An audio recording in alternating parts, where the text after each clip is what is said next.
Bonjour tout le monde, bienvenue à ce nouvel épisode du podcast L'État financier, donc encore une fois aujourd'hui en compagnie de mon collègue Gabriel. Salut tout le monde, salut JP. Et pour ce nouvel épisode de la saison 5, là, pour être exact, le 24e, vous allez voir, on vous fait... Ça a été un petit peu plus difficile de libeller les segments, là, mais officiellement ça devrait être au son de la cloche et un instant économie. Certains diront que c'est deux l'instant économie, là, c'est un point en off qu'on parlait avec Gab, mais pour l'instant au son de la cloche et l'instant économie. Un segment, petit spoiler, le premier, vous allez voir, fait un lien assez direct avec quelque chose que j'ai fait. En fait, pour la première fois, je pense, on mentionne souvent quand on parle d'un sujet qui nous intéresse dans un podcast, on pourrait faire un épisode là-dessus, puis on n'en faisait pas réellement directement après. Donc vous allez voir pour ceux qui ont écouté l'épisode de la semaine passée, qu'on va aller un petit peu plus en détail sur un sujet qui m'intéressait énormément. Le deuxième va être un petit peu plus dans les cordes de Gab. Mais avant toute chose, et comme pour chaque début d'épisode, même si aujourd'hui ça va être un petit peu plus dans le monde de la théorie et de l'explication et de la vulgarisation financière et moins dans la discussion sur des compagnies listées, je vais te laisser quand même Gab faire le disclaimer de début d'épisode. Ouais, oublions pas qu'évidemment tout ce qu'on parle dans le podcast, il ne s'agit que de notre opinion personnelle, il ne s'agit pas d'une recommandation évidemment officielle de placement. Vous avez toujours à vous faire votre propre avis puis contacter un expert si jamais vous avez des questions sur votre profil d'investisseur personnel puis peut-être sur des positions que vous souhaiteriez prendre. Je pense que c'est la meilleure façon évidemment de pouvoir prendre des choix éclairés évidemment d'un point de vue financier. On se retrouve aujourd'hui, c'est ça, pour un épisode, comme tu l'as dit JP, un peu particulier parce qu'on est, c'est ça, avec deux segments, un au son de la cloche, que je trouve que tu as raison, effectivement, c'est plus un instant économie, mais bon, on a fait de cette façon-là parce que l'instant économie, c'est un peu plus large, etc. Au niveau du fonctionnement, c'est un peu plus macro, alors que là, on va aller quand même un peu plus micro, tu vois, dans l'analyse de compagnie, entre guillemets, particulière, là, mais bon. Je pense qu'on est prêt. Qu'est-ce que tu en penses à lancer le jingle? Exactement. Donc on peut commencer en force avec le premier segment, le au son de la cloche. Parfait. Donc je ne vais pas étirer la présentation. Là, on veut faire le topo sur le Keiretsu système, le système Keiretsu, là, qui est un système bien connu au niveau de structure corporative au Japon. C'était d'ailleurs, comme je l'ai mentionné là, en tout début d'épisode, quelque chose qui était dans la liste des sujets qu'on voulait faire depuis un petit moment. Et ça tombait bien là, que l'épisode de la semaine passée nous mettait un peu la table pour en parler. Ceux qui me connaissent là, savent que j'ai toujours eu En fait, l'intérêt pour la business internationale est assez important de mon côté. J'ai même fait presque un petit diplôme un peu random là, pour certains parce que ça m'intéressait beaucoup et c'était justement le Keiretsu, j'avais presque un cours qui était entièrement dédié à ce système-là. C'est aussi, je trouve, important d'en parler et de le définir un peu plus parce que non seulement, oui, c'est encore omniprésent au Japon, c'est encore c'est quelque chose qui a bâti l'essor du Japon en tant que puissance économique mondiale, mais également, c'est quelque chose qu'on retrouve de plus en plus et ce que j'aime bien, c'est on voit des modèles qui ne vont jamais être vraiment considérés comme étant des Keiretsu purs, mais il y a des manières où dans le fameux modèle américain, qu'on dirait que en Amérique du Nord, on fait la business à notre manière depuis toujours et on considère que c'est le meilleur système, l'espèce de système capitaliste de business. C'est quand même bien de voir que les Keiretsu, qui est un système très japonais, très fondé sur la culture japonaise d'ailleurs, peut très bien s'implémenter dans des chaînes logistiques américaines. Et on sait que c'est un sujet qu'on a parlé aussi dans les derniers mois, là, en fait au cours de la saison 5 là, qui tire à sa fin. Mais il y a plusieurs enjeux sur la chaîne d'approvisionnement. Je pense que le Keiretsu est un système qui peut quand même être vu comme une très bonne alternative à un système qui fonctionne très bien dans les enjeux qu'on connaît maintenant, et ce, partout. Donc, on veut essayer de faire un topo sur comment est-ce que ça a fait évoluer l'économie japonaise, un peu c'est quoi, bien évidemment, un Keiretsu, mais également regarder là, des exemples, surtout dans le monde de l'automobile américaine, qui a des applications un petit peu de Keiretsu. Donc, pour faire ça simple, qu'est-ce qu'un Keiretsu? Officiellement, c'est un conglomérat, d'où le fait, on parlait de Branson la semaine passée, là, mais c'est un conglomérat qui est formé de plusieurs entreprises. Ces entreprises-là vont souvent œuvrer dans des milieux divers, mais il y a une constante dans l'ensemble des Keiretsu, c'est qu'il y a au moins en général une banque ou une entité financière.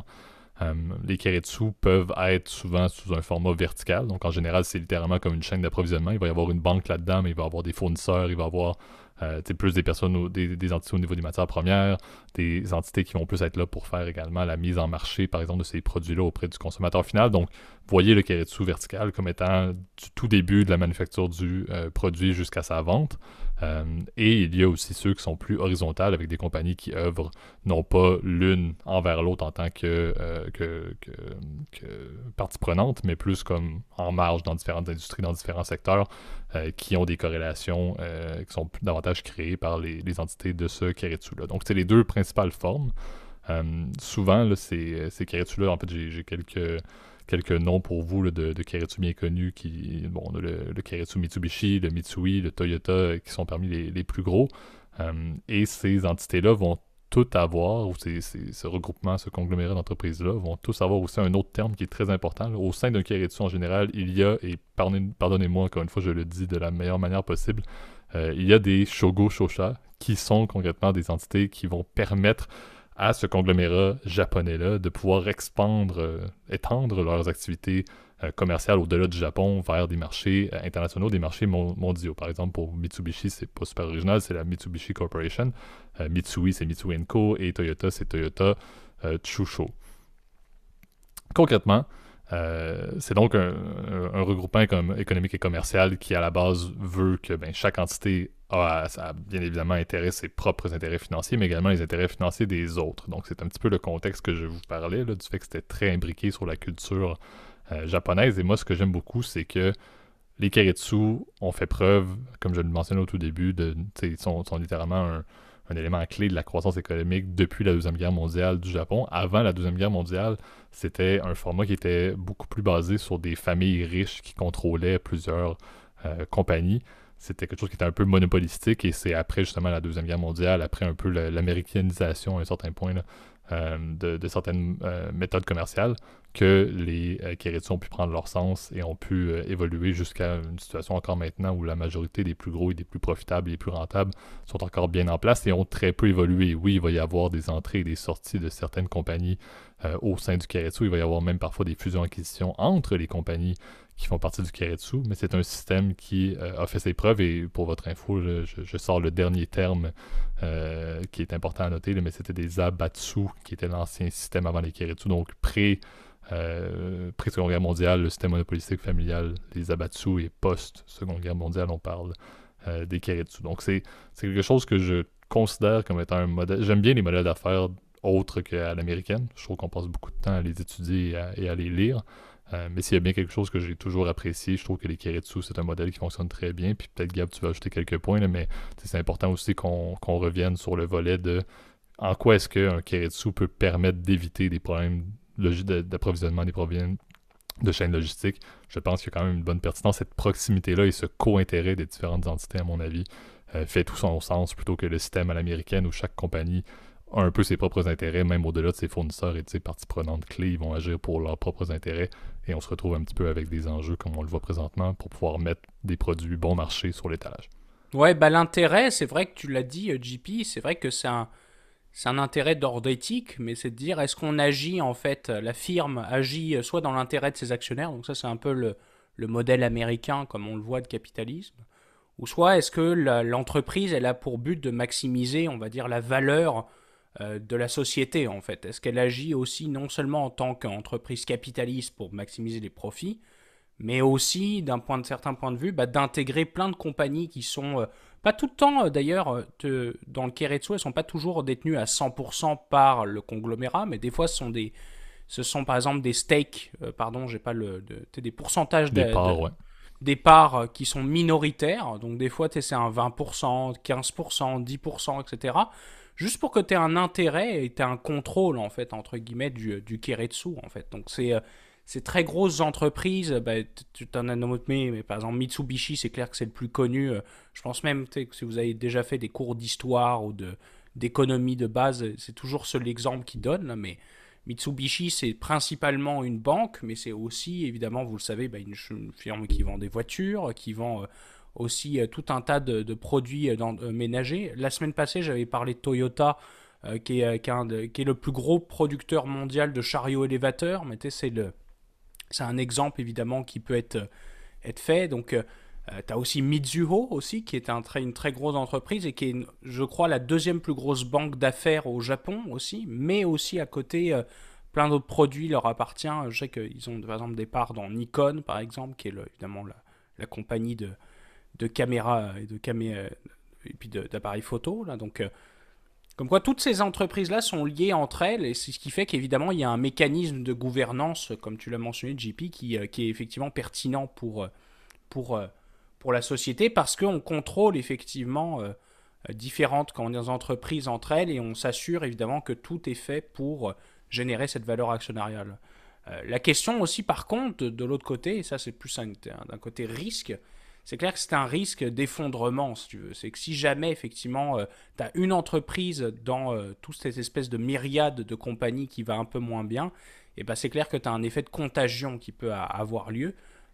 C'est un effet qu'on a connu, comme tu le sais, dans les années 90. Hein, le Japon, en fait, a traversé en fait, une période très compliquée qui s'appelle la décennie perdue, en fait, comme les économistes l'appellent, qui était en fait l'éclatement de la bulle immobilière à Tokyo. J'écoutais en fait pendant ma convalescence pas mal de documentaires justement sur le Japon, puis sur la place en tout cas, c'est ça, de la bulle économique japonaise. Et c'est clair que ça a été les Keiretsu ont malheureusement amplifié le problème parce que c'est clair que quand tu avais des pertes de crédit, par exemple, qui étaient importantes dans le secteur immobilier, bah, c'est clair que ça crée une contagion sur des activités qui n'ont pas de rapport avec le domaine immobilier. Par exemple, la fabrication de voitures, ça n'a pas de rapport avec ça. Mais après, c'est plutôt un effet qui est systémique aussi au système japonais. On sait que c'est une culture qui est très particulière aussi. Tu ne peux pas faire des affaires au Japon comme tu le fais en Occident. Il y a une culture qui est très propre,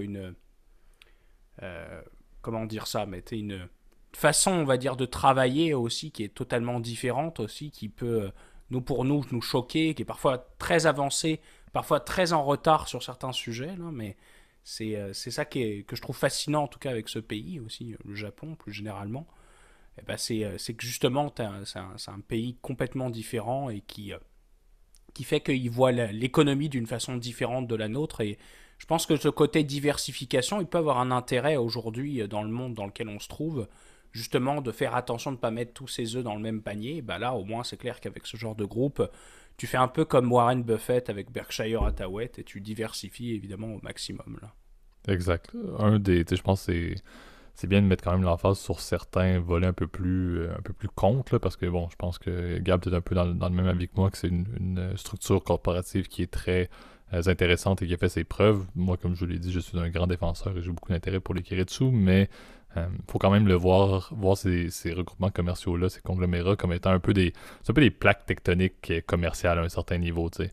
On se retrouve avec des entités qui ont les conditions de marché. S'il y a une évolution des conditions de marché, et c'est un contexte qu'on vit présentement là, depuis les derniers mois, ça c'est certain.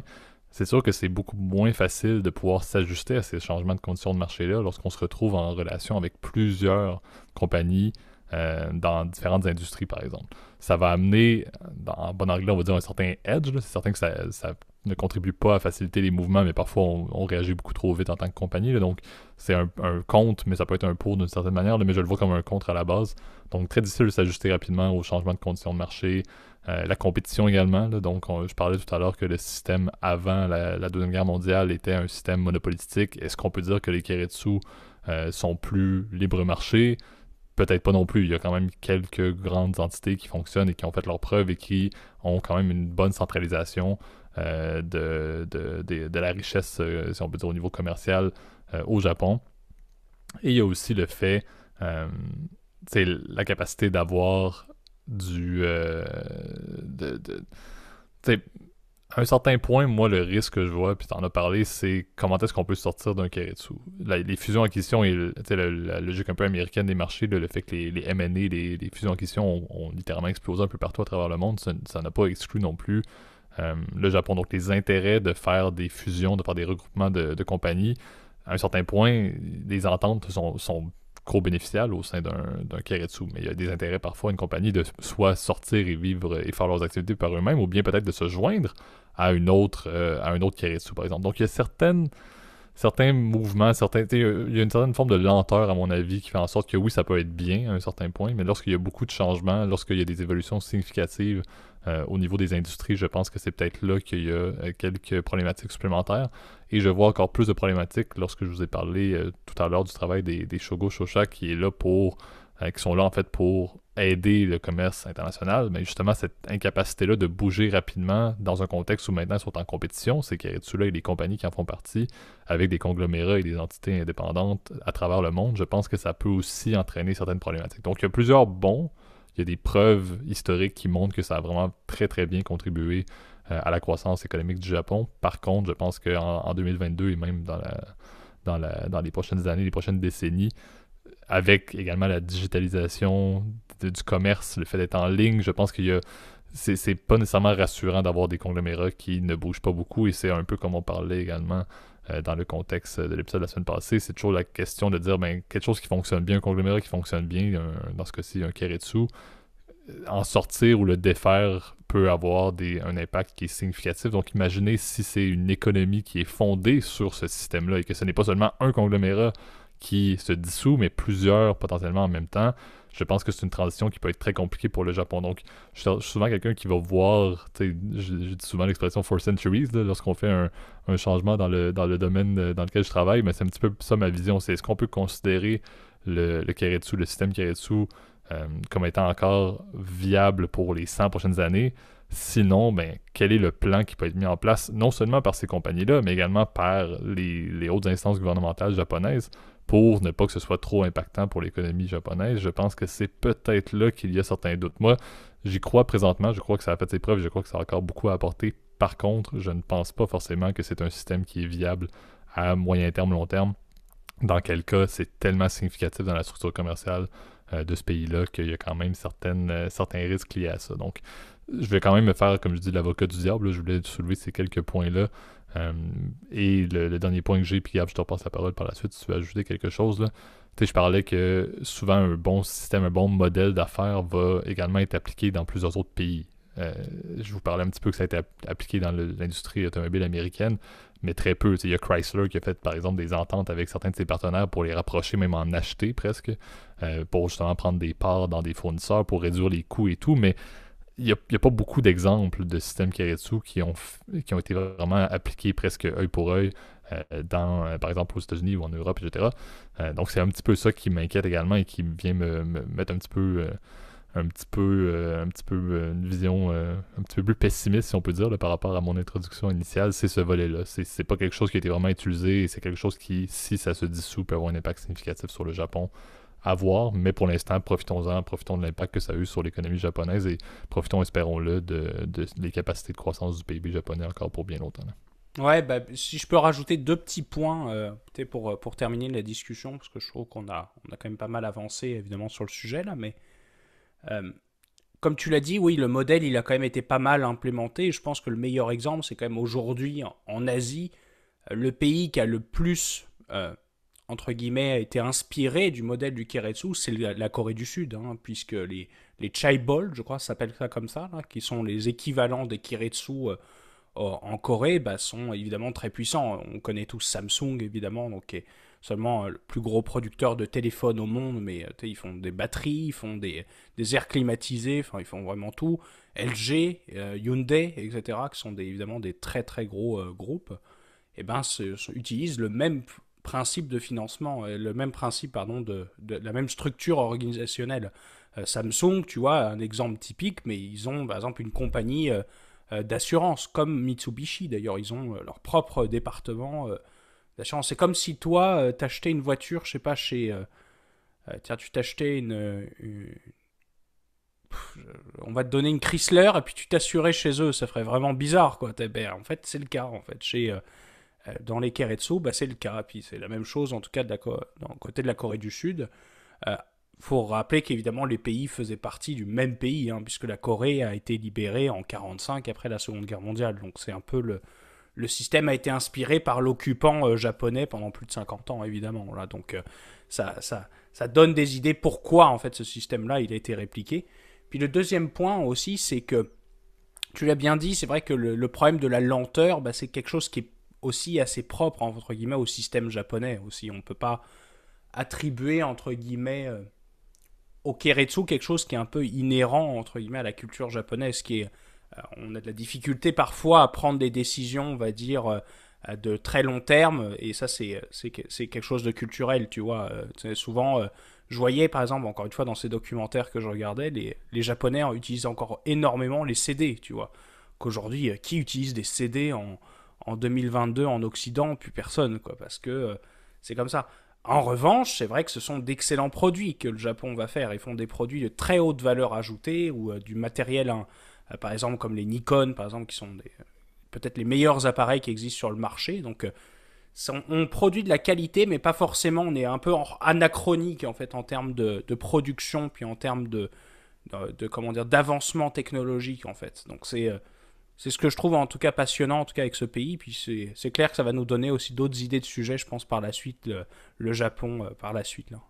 Exact. Donc, je pense que ça fait un peu le tour. Comme je disais, c'était un sujet que j'avais à cœur depuis assez longtemps, là, donc c'est bien qu'on ait pu se prendre la balle au rebond après l'épisode de la semaine passée. Là. Mais si vous avez des questions ou autres points, n'hésitez pas, ça va me faire plaisir. Vous l'avez vu, là, on dit souvent, il y a les Gabriel Show, il y a les GP Show. Là, le Keiretsu System était vraiment de mon côté. On va passer dans quelques secondes au deuxième segment. Vous allez voir, je vais laisser plus la table à Gab parce que c'est un sujet qui lui convient beaucoup plus. Donc, je me passe la parole à moi-même, là, mais lançons le deuxième segment, l'instant économie. Parfait. Donc, deuxième sujet, encore une fois, je ne vais pas aller dans la dentelle. On veut faire une vulgarisation des courbes de crédit. C'est très rare qu'on fasse... On n'a pas fait tant de vulgarisation sur des sujets plus économiques. Là. Bon, les courbes de crédit ont une utilité assez évidente également en finance, en finance de marché. Là. Donc, chez Gab, tu vas peut-être faire les ponts, mais ça vaut la peine de détailler un petit peu le concept et les utilisations des courbes de crédit. Je vais entamer un petit peu avec une introduction, une définition très rapide et je te passe la parole, Gab. Là. Mais qu'est-ce qu'une courbe de crédit ou une courbe de taux, là, officiellement? Ça va être une représentation, voyez-le comme une représentation graphique qui va prendre différentes formes. Et chez Gab, tu vas parler des différentes formes et justement des indications de ces différentes formes. Mais c'est une représentation graphique des rendements qui vont être offerts par des titres obligataires, donc des titres obligataires ou des obligations ou des bons. Là, c'est par exemple si je suis le gouvernement américain et que j'émets de la dette, ben, je vais émettre de la dette à différentes maturités, là, à différentes périodes, avec un taux d'intérêt ou des zéro coupons, ça n'a pas trop d'importance, là, mais je vais émettre de la dette à différentes périodes et si je voulais, mais avec une courbe de crédit, je pourrais faire à ce moment-là une représentation du rendement de ces différentes émissions-là avec des échéances diverses. Par contre, comme on l'a dit, le même émetteur, donc toujours le gouvernement américain. Donc, vous voyez une courbe de crédit comme étant associée à un émetteur de dette pour plusieurs maturités futures, souvent bien évidemment de la plus courte vers la plus lointaine. Et cette représentation-là va aider, encore une fois, à avoir une idée non seulement sur l'émetteur en tant que tel, sur un certain point le risque de crédit de cet émetteur-là, mais lorsqu'on parle d'émetteurs gouvernementaux ou d'États, par exemple, ben c'est sûr que ça donne une idée plus globale sur la performance économique de ce pays-là également. Donc, il faut voir un peu les courbes de crédit, qu'on peut dire plus corpo, et celles qui sont également plus liées à des gouvernements. Donc, c'est un peu l'approche que j'ai. Les plus courantes vont être, bon, de référence, on est assis présentement au Canada, donc c'est sûr que les émissions des dettes, là, des T-bills, entre autres, par exemple, ou de toute dette du Trésor américain sont souvent là, celles qu'on utilise le plus, les 3 mois, les 2 ans, les 5 ans, les 10 ans, les 30 ans, bref. Ça donne quand même des bonnes représentations et c'est souvent là, des indicateurs clés, autant économiques, mais également dans des décisions, comme je disais, pour la finance de marché. Encore une fois, je ne vais pas entamer là, les deux principales formes, et même il y en a 4 au total. Là, chez Gab, je te passe la balle là-dessus pour que tu puisses ajouter ton grain de sel. Mais encore une fois, je pense qu'il y a beaucoup, au-delà de juste la compréhension de ce que c'est, il y a beaucoup d'intérêt à bien voir la représentation que ça donne ou l'idée que ça donne sur la situation future au niveau de l'économie ou encore une fois au niveau de l'émetteur lui-même. Ouais, bah c'est vrai que c'est un sujet, comment dire, beaucoup plus de vulga pour le coup, cette partie-là. Euh, la courbe, entre guillemets, la courbe de taux, en fait, comme tu l'as dit, JP, c'est une représentation de ce qui se passe. On prend, comme tu l'as dit, différentes obligations. Tu regardes le taux, donc le taux offert qui s'appelle un yield, donc un yield to maturity, c'est le nom exact en fait en anglais, ou taux de rendement à échéance en français. Et on le fait sur une courbe graphique. Alors, c'est clair que souvent l'indice de référence, comme tu l'as dit, c'est les bons gouvernementaux parce que c'est considéré sans risque en fait. Le risque de défaut d'un gouvernement, il est proche de zéro en fait.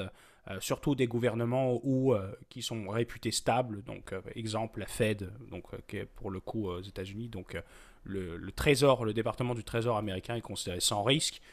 Et même chose pour le Canada, etc. Là où ça devient intéressant, c'est qu'effectivement, ces courbes-là, ça reflète, on va dire, des attentes aussi des investisseurs sur ce qui se passe dans les marchés obligataires.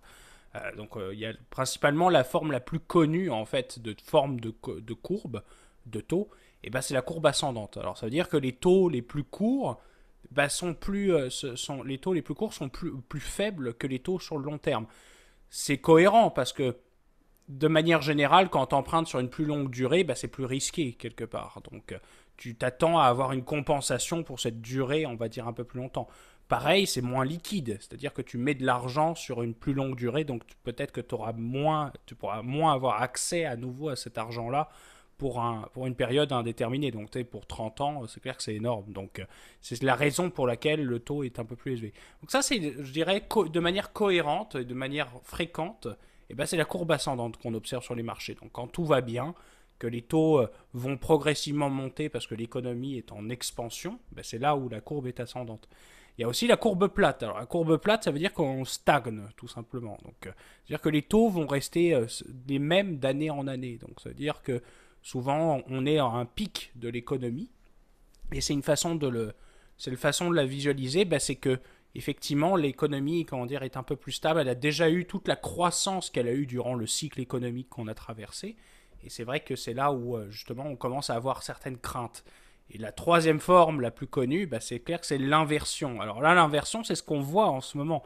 L'inversion, c'est qu'on voit que les taux de plus court terme sont plus élevés que les taux de plus long terme. Donc ça veut dire que l'argent actuellement, sur du très court terme, est plus risqué. Donc la façon de le voir, c'est qu'il peut y avoir une crise économique en fait. C'est un peu la façon dont on le voit et que les gens s'attendent à ce que dans le long terme, les taux reviennent à baisser pour aller restimuler l'économie. C'est cette façon-là de le voir.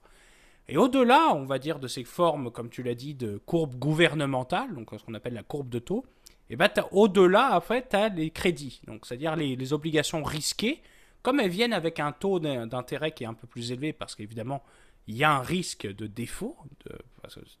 Par exemple, une entreprise, ça fait pas de sens elle ait un taux de rendement qui soit plus faible qu'un gouvernement, parce que elle est plus risquée que ce gouvernement-là.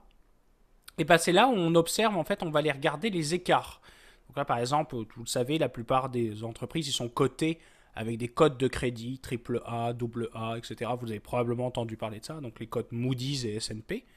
Et chacune de ces cotes-là, on les met de la même façon avec un graphique. Et ça permet de voir aussi quel est le risque aussi de l'économie de manière un peu plus approfondie. Par exemple, quand on voit que les titres avec une cote de crédit un peu plus mauvaise, commencent à être descendantes alors que l'ensemble des autres courbes de crédit gouvernementales ou les autres, c'est ascendante, ça veut dire qu'il va y avoir une crise économique, mais qui va toucher que les entreprises les plus fragiles, celles qui ont un levier un peu plus élevé. Donc ça permet d'affiner, on va dire, les vues par rapport à ce qu'on avait vu précédemment avec les courbes de taux. Donc c'est un indicateur macroéconomique, évidemment c'est pas le seul qui est utilisé par les investisseurs ou les économistes, mais c'est clair que c'est un outil qui est extrêmement utile parce que ça me permet de nous donner un état des lieux de la situation actuelle de l'économie. Est-ce qu'on est en expansion? Est-ce qu'on est en récession? Est-ce qu'on est en stagnation? C'est un peu ça qui est utilisé. Alors c'est vrai que on le couple à d'autres indicateurs pour le confirmer évidemment que il y a quelque chose qui se passe et c'est clair qu'aujourd'hui les attentes je pense que pour faire du lien d'ailleurs avec la situation actuelle, c'est clair que la situation actuelle de la courbe de taux actuelle nous prédit évidemment que les choses vont mal et on le confirme évidemment avec la croissance qui est en recul, évidemment l'inflation qui demeure très élevée même si elle commence à ralentir progressivement, les taux d'intérêt qui commencent à se freiner au niveau de leur hausse, on l'a vu avec l'annonce d'aujourd'hui du côté canadien que la hausse de 50 points de base, je crois, ce sera la dernière avant un bon bout de temps. Donc, ça nous prouve, on va dire, qu'il y a plusieurs indicateurs qui nous prouvent cette récession-là. La question est de savoir à quelle confiance et à quel degré de confiance on peut donner à la courbe de taux. On ne peut pas donner une confiance absolue dessus, mais pareil, ça nous permet de nous donner un peu du jus pour pouvoir discuter, évidemment, et élaborer des théories d'investissement un peu plus complexes.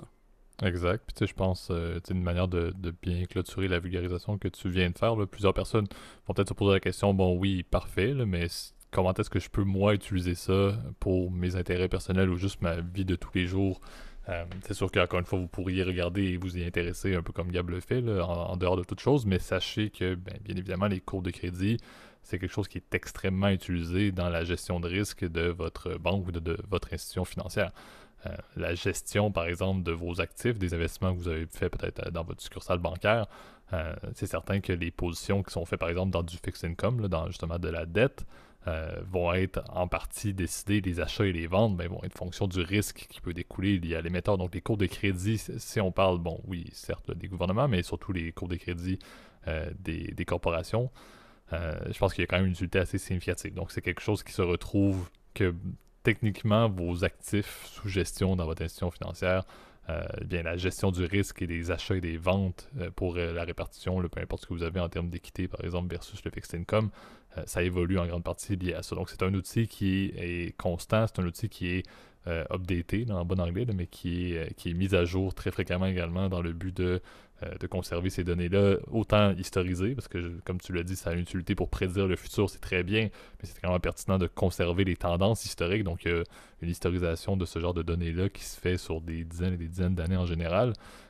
Et c'est très intéressant, comme tu l'as dit, non seulement de regarder entre certaines industries pour des corporations, mais également de regarder entre des pays. C'est pas tous les pays qui sont sans risque, comme tu le disais, au niveau des États-Unis. Donc l'intérêt d'investir, même l'intérêt de faire un projet dans un pays en particulier, les courbes de crédit de ce pays-là, et on en parlait, on avait un épisode d'ailleurs sur les agences de notation, là t'en parlais au niveau de Moody's, par exemple.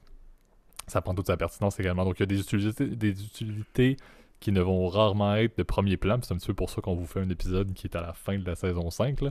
On aurait pu en faire beaucoup plus tôt, mais sachez que oui, peut-être dans votre concret, vous n'allez pas vous lever un lundi matin et vous intéresser en prenant votre café à faire une courbe de crédit, mais sachez que autant vos actifs dans votre institution financière qu'également les décisions plus globales, peut-être même de votre employeur, lorsque c'est temps de faire de la business à l'international, le risque qui découle d'une analyse de courbe de crédit est significatif pour bien des projets et bien des utilités très high level. Mais comme tu l'as très bien décrit, je dois dire, là, mais ça reste quelque chose qui est très flou, qui vaut la peine de comprendre globalement. Mais c'est certain que c'est une utilité qui n'est pas nécessairement répandue dans la société ou qu'on ne va pas faire, encore une fois, comme je dis, sur le coin d'une table après avoir fait notre épicerie là, le dimanche. Non.